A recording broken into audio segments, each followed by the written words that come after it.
offense cannot keep up with the majority of teams in the Pac-12. But moving on from last week, which was 2 losses, 0-2 last week, we'll get into this week, which this week, the Huskies are actually currently playing Colorado as we speak. Now, Colorado is 11-3. They've already played UW once, and they kind of absolutely dominated on them, beating 92-69.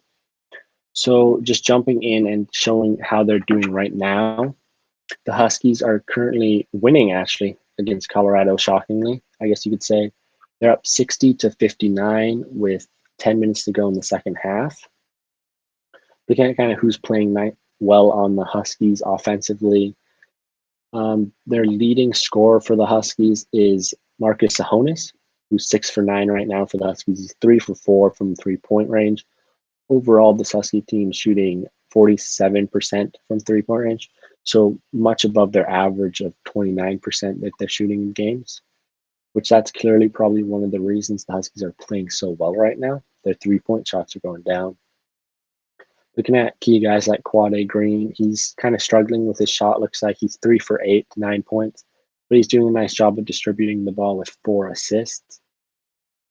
Jamal Bay's also having a nice game, 3 for 5, 2 for 3 from 3. So overall, this looks like a collective effort. 3 guys are in double figures, Bay, Stevenson, and Sahonis. So overall, they're shooting nicely. And now comparing that to Colorado, one of the reasons I can see the Huskies is winning is Colorado's actually 1 for 13 from 3-point range. Now that's a stat you don't see too often unless it's the Huskies shooting that poorly from 3-point range. So clearly the Huskies defense is doing a nice job of slowing down this Colorado offense and just really inhibiting them from getting good shots. Now, I'll touch back in that at the end here to see just how they're doing. But the next game the Huskies will have this week is against Utah. That's Sunday at 1 p.m. And if the Huskies play like how they played against UCLA or against Cal or against Oregon, I think they have a good shot at taking down Utah. They'll just have to finish the game. So they already played Utah once. And as you know, the Huskies haven't won a conference game, so obviously they lost against Utah. And it wasn't like it was a close loss at all. The Huskies lost that game 62-76. But that was then, and here we are now, a completely different feel to the season, I guess you could say, with the Huskies kind of gaining some momentum in recent games. Just not with winning, but just their performance being more steady. Their offense is starting to shoot a bit better. I mean, you heard the stats. They were shooting around 40% from 3 in the last 2 games. And in this game against Colorado, they're shooting 47%. When on the year, they had been shooting 29%. Now, Utah currently sits at 5-6 overall. They're 2-5 in conference, making them 9th in the conference.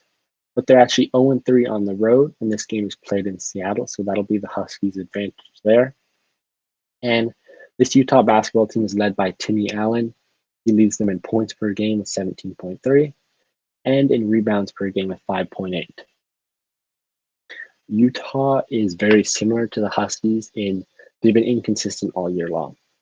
UW now has been more inconsistent. They've been more bad than good, but Utah has struggled to play a full 40 minutes of basketball, which that always leaves the door open for the other team, really, no matter how poorly they play at times, because if you keep them in the game or if you go through bad stretches on offense, then if the other team gets hot, they can capitalize and they can all of a sudden be winning. A great example of this is against Stanford, Utah took down that team quite easily because they played a full consistent game.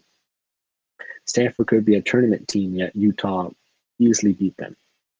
But then their next game, Utah is going up against Cal, who I believe is the 2nd worst team in the Pac-12 by record, maybe 3rd worst. Utah actually led against Cal by 12 at half, but when the second half came, Utah gave up 50 points and ended up losing by 9. So that's why it's really hard to predict a game like this going up against a team that's inconsistent, because you never know what they're going to give you on the court. However, with how poorly this UW team has played, I can't really predict a UW victory here against Utah just because it's the Huskies. I mean, they've got one win on the year. But I do think the Huskies kind of keep it close. And I mean, maybe they'll pull it out in the end, but they'll probably do what they did against Cal, what they did against UCLA, and what they did against Oregon. And they can't finish a game and lose. So I'm predicting UW to lose against Utah 77-82. Just because I don't think this offense can finish games as well as this defense finishing games. Now, UW still up against Colorado. They're up 64-63, so it's going to be a close game that maybe comes down to the wire, and maybe UW can finally finish their first game of the year and get their first conference win here against Colorado, which would be quite the upset. But